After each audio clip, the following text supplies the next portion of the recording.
Урматтуу депутаттар, парламентте ушундай саясий билдирүүлөр болуп турушу керек. Бул нормалдуу көрүнүш.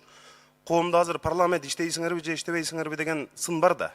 Өкмөт турат, өкмөт иштей берсин, экономиканы, элдин турмушун жакшыртуу боюнча өкмөткө эч ким мындай жолтоо болуп аткан жок. Парламентте ушундай саясий билдирүүлөр болуп турушу керек. Мен бир нерсени айтып коюшум керек. Бул бүгүнкү сөздөр, бүгүнкү кырдаал 3 жылдан бери айтып келатам.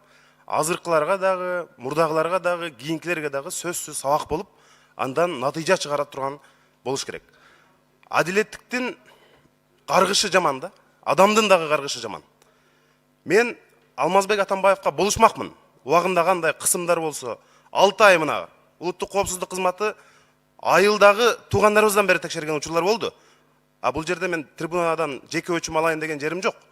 Бирок мен 10 күн мурун Өмүрбек Текебаев жаткан абакка барып келдим. Өмүрбек Текебаев Алмазбек Атамбаевдин президенттиги тушунда эң башкы оппозициячы адам болчу. Ошол кишини чет өлкөлүк шылымдардын көрсөтмөсү менен ушул 2 метр квадрат абакка кармап, ошондой мамлекеттик ишмерди 30 жылдан бери Кыргызстан үчүн иштеп келаткан адамды абакка камап койгон үчүн дагы ага окшогон толтура карапайым адамдар жабыркаган. Биз мындай эч качан кечирбешибиз керек.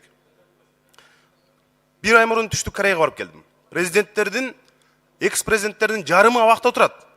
Президенттер, саясатчылар эми таза кетсин албетте, Кудай сактасын. Бирок камалгандан коркпош керек. Анткени ар бир президент камалган сайын кийинки президент ойлонуп калат. Мен дагы туура жүрүшүм керек экен. Гымындай ката кетирбешим керек экен. Гынтыксыз иштешим керек экен деп мындай таза иштегенге мүмкүн болушунча аракет кылып калат. Ошон үчүн биз мындай убагында. Рахмат. Анда урматтуу депутаттар, ушу менен бүттү го дейм, бирок менин атыма көптөгөн сөздөр айтылып калды, ой пикирлер айтылып калды. Мен да кыска убакыт сурап сиздерден ошого жооп кайтарып кетейин.